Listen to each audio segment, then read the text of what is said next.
Então, o papel da família, dos amigos, né, uma ajuda médica, a religião pode ser muito importante.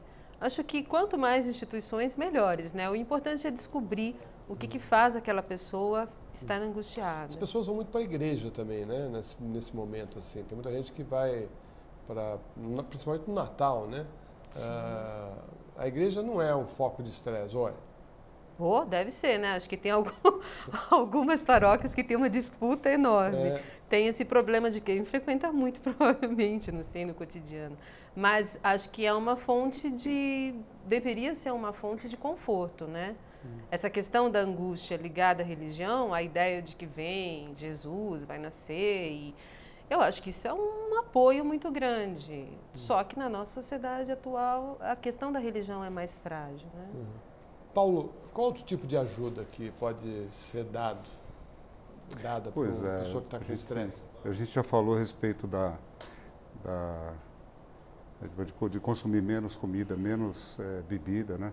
As pessoas conversarem mais, acho que é uma coisa importante, saber ouvir, né? Porque quem está estressado também é bastante importante. E procurar, muitas vezes, fazer um pouco de positivismo também, né? Quer dizer, você vai ficar bem, você não realizou esse ano, mas ano que vem vai conseguir. Então, tudo isso acaba ajudando a pessoa até se centrar um pouco mais, né? E com isso você pode ajudar. É possível uma pessoa conviver com estresse e ter uma boa qualidade de vida? É possível. Acho que tem algumas coisas que são importantes que a gente ainda não comentou aqui. Uma coisa é a atividade física. Isso é importantíssimo, aprender a relaxar, a relaxar. Tanto que hoje em dia várias técnicas de relaxamento estão sendo aplicadas. Acho que o Ezra sabe melhor do que eu isso. Então, todas essas coisas são muito importantes para se evitar um passo que é a medicalização, né? Eu não vou ficar fazendo apologia de que você use sedativos, que seria uma outra solução, quando você não tem essas outras soluções que são melhores.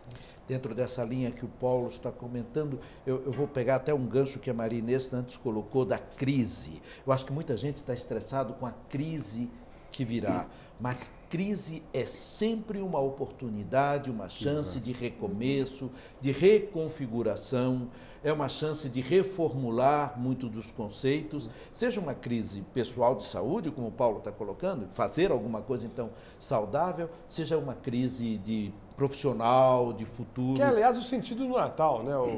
Exatamente. O renascimento, né? O nascimento de Jesus e tal, não é essa a ideia? Sim, e do ano novo, né? Vida nova. Ano novo, vida nova, renascer, né? Como dizem as canções. Eu acho que quem sabe fazer isso, quem tem essa atitude positiva diante do novo e até mesmo diante da crise, eu me lembro das crises que nós já tivemos aqui no Brasil, me lembro perfeitamente que durante o pacote do Collor, naquela época, algumas pessoas se desesperaram, se angustiaram, tanto como perguntou o telespectador, que até se suicidaram, enquanto que outros aproveitaram aquela crise para construir uma nova vida e um novo começo. E se a gente faz isso no final do ano, certamente que tem benefícios. Maria Inês, uma pessoa que eu convivo num ambiente muito estressado, né? Correndo todo mundo, notícia e informação e tal. Como é que ela deve se comportar para não entrar no estresse coletivo? Ela tem que ter uma atenção com ela, né? Aprender a desenvolver essa relação com ela, conhecer os seus mecanismos, porque cada um tem um jeito, né, de lidar, e não é uma coisa que você nasce sabendo, você vai aprender com o tempo, né, para que os eventos externos não te atinjam profundamente. Claro, você vai ser atingido e procurar caminhos, mas você tem que aprender a construir esses seus artefatos e como você vai sobreviver a essas questões e tornar isso algo positivo para você. Existe alguma dica assim dentro do trabalho? Quer dizer, a pessoa pode fazer um minuto de meditação, perceber que a coisa está meio tensa, sair um pouco, dar uma caminhada e voltar. Quer dizer, o que ela deve fazer nesses momentos mais tensos? Humor, Florestan. Humor. O humor, a alegria, a música, o humor. não se aborrecer com as coisas que não têm sentido. Se você é palmeirense, não se aborreça porque o Ronaldo está no Corinthians agora. O Corinthians agora está na primeira, então o ano que vem promete tanta Eles coisa vão boa. ficar estressados. Conversa de corintiano. Conversa de corintiano. Vamos ver daqui uns 3 meses. O estresse pode... Mas o humor é extremamente saudável e relaxa as tensões. Pode criar, desde que ele não Mas seja você vê que exagerado. a ida do Ronaldo pro Corinthians estressou a torcida do Flamengo. Estão estressados lá, eles não gostaram nada dessa história. Pois né? mas isso vai passar. É a isso alegria vai de um, tristeza dos outros. Mas eu acho que o estresse que os corintianos vão sofrer daqui uns 3 ou 4 meses não vai ser pior. fácil, não. E o estresse pode levar à morte mesmo? Pode, com certeza. A gente que faz consultório, a gente está acostumado a ver algumas coisas que a medicina clássica coloca como coincidência, coisa que absolutamente não é. A gente vê, por exemplo, eu cito uma situação de um casal de pacientes que eu tinha já velhinhos, né, que a esposa morreu, depois de 3 meses aparece um câncer de estômago no marido, né, mais 3 meses morre. Então essas coisas todas, elas têm, fora o estresse agudo, né, que pode ter morte súbita, né, isso é bem conhecido. O famoso infarto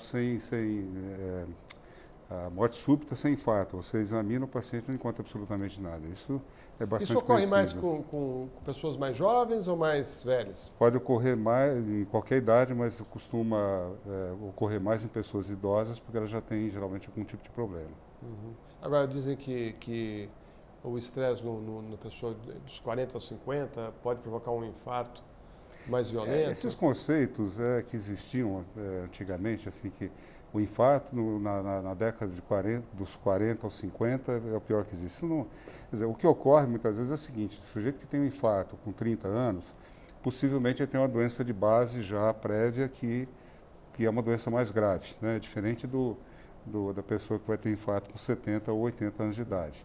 Mas esse conceito que é colocado não é muito válido, não. Esdras, além do humor, né, do riso, da felicidade, qual outra dica que você daria para as pessoas estressadas? Fazer exercício?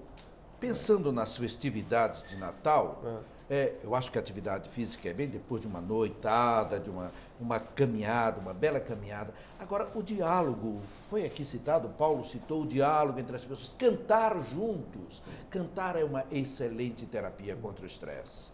E alegrar-se por essa, quer dizer, o humor eu coloquei porque verdadeiramente, quando nós rimos, nós liberamos uma quantidade de hormônios anti-estressantes, inibidores do processo de estresse, que são altamente saudáveis e proporcionam prazer. Você tem a dopamina, você tem a serotonina, isso provoca essa sensação. Uma boa gargalhada é saudável e provoca uma sensação muito agradável ao organismo. Relaxa os músculos, modifica a frequência cardíaca, modifica a respiração.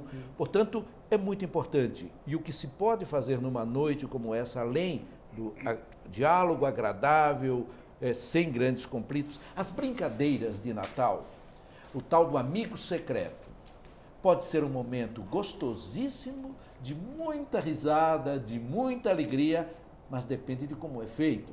Conheci uma família que fazia, dando ao outro um bicho, né? Então ele ia, o amigo secreto ia ser descrito como sendo um bicho. E o outro uma outra família oferecia ao amigo secreto uma fantasia que correspondia àquilo que ele pensava desse amigo secreto. Então, se ele pensava que o amigo era um palhaço, oferecia uma roupa de palhaço. Se achava que era autoritário, oferecia uma roupa de general. E assim, isso causava imensos conflitos nessa família. Constrangimento também, né? Então, as brincadeiras se tornavam motivo de grande estresse. Bom, Marinês, uma pessoa que está com estresse, que convive com estresse crônico e não tem dinheiro para fazer um tratamento, o que ela deve fazer para enfrentar esse problema?